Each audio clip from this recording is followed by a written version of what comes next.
Hello everyone, welcome back to my channel. जैसा कि आज हम एक नया टॉपिक सीखने जा रहे हैं, वो है मल्टीप्लायर का, यानी इसको हम बोल सकते हैं वर्किंग ऑफ मल्टीप्लायर। जैसा कि हमने जाना था कि जो मल्टीप्लायर होता है वो आपको बताता है कि जो भी आपने एडिशनल इन्वेस्टमेंट किया है उससे जो आपकी एडिशनल इनकम जनरेट होने वाली है उसके रेशियो को बताता था क्या, मल्टीप्लायर। लेकिन हम बात करें, आज हम जानेंगे कि जो मल्टीप्लायर होता है वो वर्क कैसे करता है। सो फटाफट बिना किसी टाइम वेस्ट किए हुए हम लोग स्टार्ट करते हैं। सो जल्दी से अपनी कॉपी पेन आप लेकर के बैठिए, देखते हैं फटाफट क्या है। So let's begin.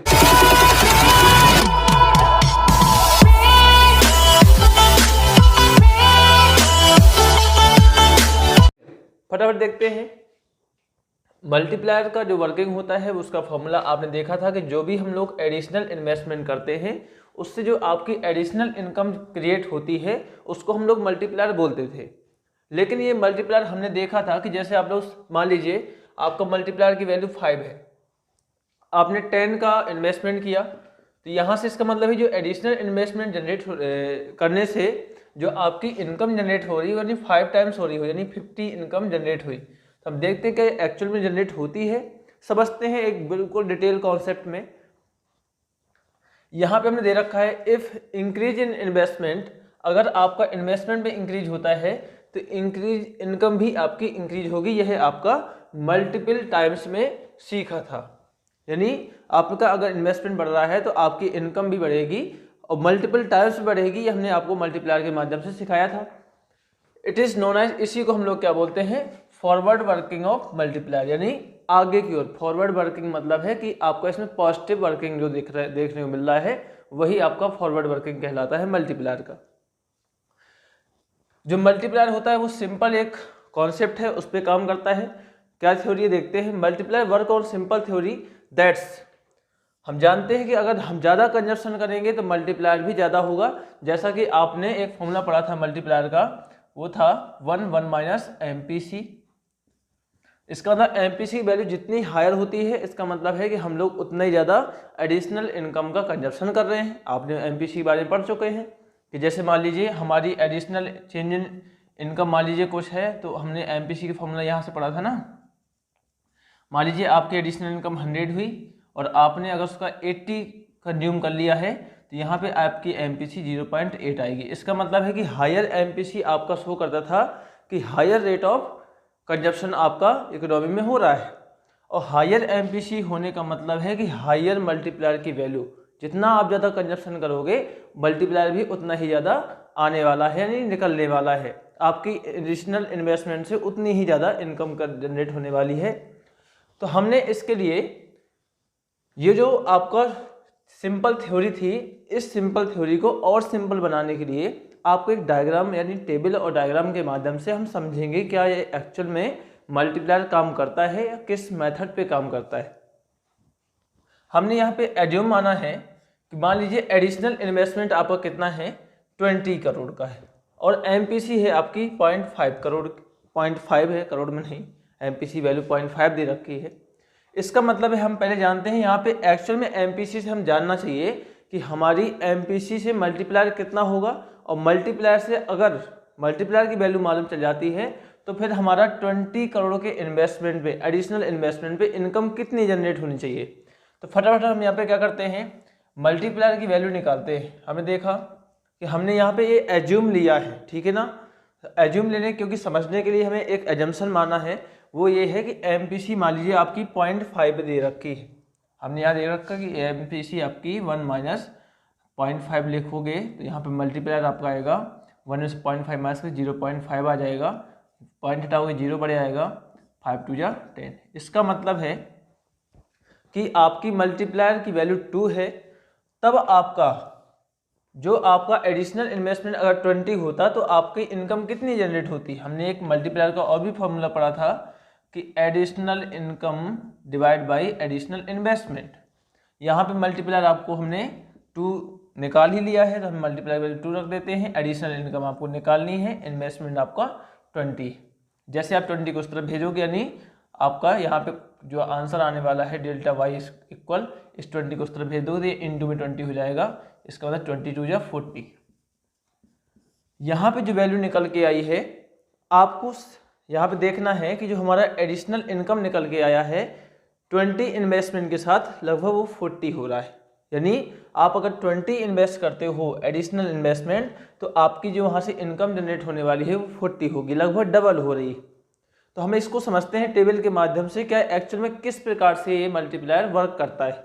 हम देखते हैं फर्स्ट फेज में क्या होगा। मान लीजिए हमने एडिशनल इन्वेस्टमेंट 20 करोड़ का किया था, हमने यहाँ पे इन्वेस्टमेंट लिख दिया 20। अब हमें मालूम है कि जितना हम लोग इन्वेस्ट करते हैं वह पैसा किसी ना किसी व्यक्ति के लिए एकदम सेम अमाउंट इनकम बन करके जाता है। हमने देखो यहाँ पे इनकम के रूप में 20 ये भी हमने लिख दिया। अब आपका सपोज मान लीजिए कि MPC 0.5 है, MPC 0.5 है, इसका मतलब यहाँ पे अगर इनकम आपका 20 है तो आपका कंजप्शन कितना होने वाला है, हम निकाल लेते हैं। MPC का फॉर्मूला था delta C upon delta Y, ठीक है ना। आपका यहाँ पे डेल्टा वाई दे रखा कितना 20, MPC आपको 0.5 दे रखी है तो 0.5 रखिए और डेल्टा C आपको निकालना है। तो डेल्टा वाई की जगह आप कितना रख देंगे, डेल्टा वाई की जगह आप रख दीजिए 20। 20 से 20.5 का मल्टीप्लाई करोगे तो आपका 20 इंटू 0.5 का मल्टीप्लाई करने पे आपका वैल्यू आ जाएगी, वो आ जाएगी 10। इसका मतलब है कि लगभग 0.5 MPC होने के कारण लगभग जितनी हमारी इनकम होगी उसका आधा हिस्सा हम लोग कंज्यूम कर रहे होंगे। यहाँ पे आपको जो एडिशनल इनकम दे रखी है वो दे रखी 20, इसका मतलब हमने इसमें 10 कंज्यूम किया और 10 सेव कर लिया, क्योंकि 0.5 अगर आपकी MPC है, अगर MPC 0.5 है तो आपका MPS भी सेम कितना होगा 0.5 ही होगा, ये MPS भी 0.5 ही होगा, याद रखिएगा इस चीज को। इसका जितना कंजप्शन उतना ही सेविंग। अब आपने जो भी कंजप्शन किया है आपको यह एज्यूम करना होता है कि जितना हमने कंजप्शन किया है वो किसी ना किसी व्यक्ति के लिए इनकम बन करके गई होगी। यानी हमने यहाँ पे कितना किया है 10 का कंजप्शन किया है, सेकेंड राउंड में देखोगे यह 10 हमारा क्या बन जाएगा, एक इनकम बन जाएगा किसी ना किसी व्यक्ति के लिए। बात समझ में आ गई। अब फिर से वही इनकम का आप आधा क्या कर लोगे, फिर से कंज्यूम कर लोगे और 5 रुपीज़ फिर से सेव कर लोगे। फिर से आपने देखा कि जो भी हमारी 5 का कंजप्शन था वो किसी न किसी व्यक्ति के लिए इनकम बन के गया होगा, यानी 5 रुपीज़ का। अब इसका फिर से आप लोग पॉइंट आधा यानी 2.5 कंज्यूम करोगे, 2.5 क्या कर लोगे, सेव कर लोगे। ऐसे फिर इसका किसी न किसी के लिए इनकम बन के जाएगा। थर्ड फेज हो गया, फोर्थ फेज हो जाएगा। इसका मतलब है यहाँ पे फिर से 2.5 आपकी इनकम जनरेट होगी और इसका आप आधा कंज्यूम करोगे और आधा सेव कर लोगे। और यह प्रोसेस कंटिन्यू चलता रहेगा। यानी कब तक चलता रहेगा, जब आपकी इतना इन्वेस्टमेंट पे आपकी यह इनकम 40 नहीं हो जाती। यानी हम देखेंगे लास्ट तक तो ये आपका जो डेल्टा वाई आ रहा होगा ना सम में, वो आ रहा होगा 40 और जो आपका कंजप्शन आ रहा होगा वो आ रहा होगा डेल्टा C इक्वल 20 और इसका सेविंग आ रहा होगा डेल्टा S इक्वल टू 20, क्योंकि हम जानते हैं डेल्टा Y जो होता है वो delta C plus delta S के इक्वल होता है। और यह भी प्रोसेस आपकी कंटिन्यू क्या होती रहेगी, चलती रहेगी डिफरेंट स्टेजेस पे। तो आपको समझ में आया किस प्रकार से जो आपका मल्टीप्लायर होता है वो काम करता है। यानी आपको इसमें एग्जैक्टली समझना ये था कि जो मल्टीप्लायर होता है वो 2 आया है, इसका मतलब जो आपका इनिशियली इन्वेस्टमेंट था उससे जो इनकम जनरेट होने वाली है जितना मल्टीप्लायर होगा, यानी मल्टीप्लायर आपका यहाँ पे 2 निकला था ना, मल्टीप्लायर 2 निकला था, इसका मतलब जो इससे इनकम जनरेट होने वाली है वो लगभग कितनी होगी, डबल होगी। अब इसी बात को आपको एक डायग्राम के माध्यम से भी समझना है। डायग्राम यहाँ पे बना हुआ है, ADAS आपने जो है तो वाई एक्सिस पे शो कर रखा है और वही इनकम आउटपुट और एम्प्लॉयमेंट आपने एक्स एक्सिस पे भी शो कर रखा है। जहाँ पे आपका AD और AS कर्व बने हुए हैं, यह आपका AD कर्व है और यह है आपका AS कर्व है जो 45 के एंगल पे हमेशा ड्रॉ होता है। जैसा कि आपने देखा कि हम लोग AD के में आप लोग देखते होंगे कि C प्लस I ऑलरेडी होता है। इसका मतलब हम जानते हैं कि इस लेवल पे C भी होगा प्लस I भी होगा। बात समझ में आई। तो हम लोग इसको मान लेते हैं कि ये लेवल आपका I लेवल, इसको पॉइंट हमने रख दिया, I पॉइंट रख दिया है। अब आपने इसमें एडिशनल इन्वेस्टमेंट किया है, यानी एडिशनल इन्वेस्टमेंट का मतलब है ये AD का कंपोनेंट ही हुआ करता था। तो हम इसमें एडिशनल इन्वेस्टमेंट को ऐड करेंगे तो सी प्लस आई तो ऑलरेडी था ही, इसमें डेल्टा आई हमने और ऐड कर दिया है।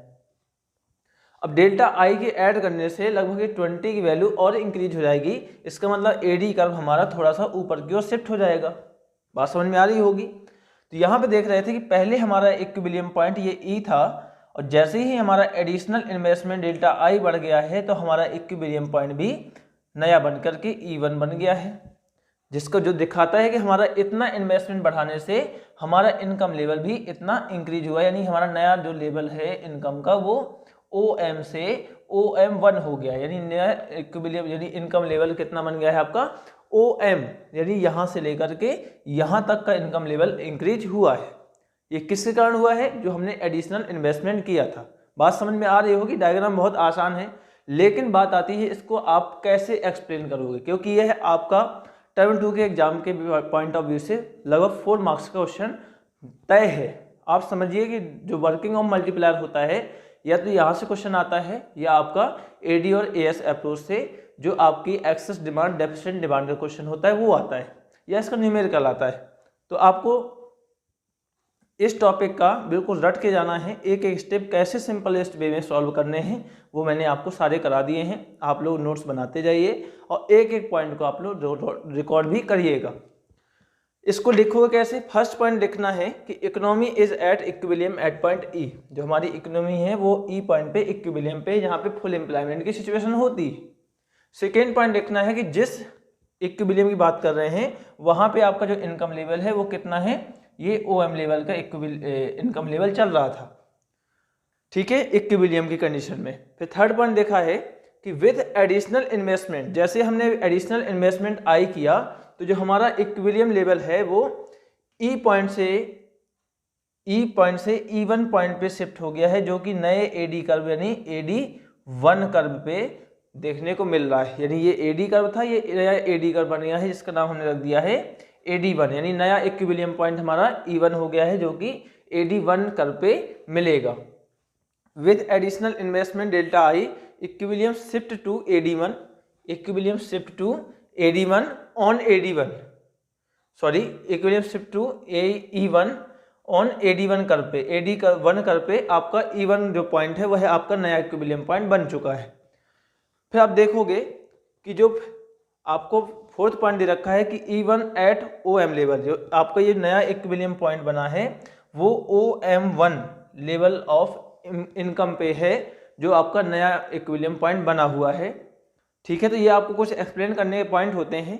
और फिफ्थ दिखाओगे कि equilibrium income increase from OM to OM1, जो आपकी इक्विलिब्रियम इनकम है ना वो इतनी यानी OM से बढ़ करके OM1 हो चुकी है, ठीक है।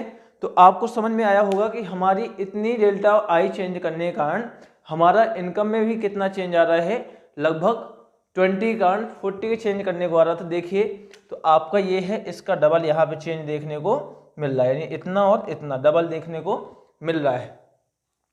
तो आपको समझ में आया होगा कि जो हमारा मल्टीप्लायर होता है, यानी हम लोग जितना इन्वेस्ट करते हैं, मल्टीप्लायर यह बताता है कि जो आपकी चेंज इन इन्वेस्टमेंट के कारण जो आपकी इनकम में चेंज होने का समय आ गया है, वह है आपका मल्टीप्लायर बताता है, ठीक है ना।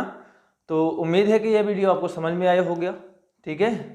और ये टॉपिक जो है तो क्लियर हुआ होगा, और अगर क्लियर हुआ है या पसंद आया है तो वीडियो को लाइक करें और अपने दोस्तों को ज़रूर शेयर करें, और इसमें कमेंट करके बताएं कि आपको अभी भी कहीं प्रॉब्लम है तो इस एक बार हमें ज़रूर बताएं। और यह भी बताएं, अगर प्रॉब्लम हमेशा नहीं हो सकती, अगर आपको प्रॉब्लम नहीं होती है तो आप ये भी बता सकते हैं कि क्या वीडियो आपको पसंद आई है, क्या थिंग्स थी, आप हमें भी थोड़ा सा अप्रिशिएट कर सकते हैं।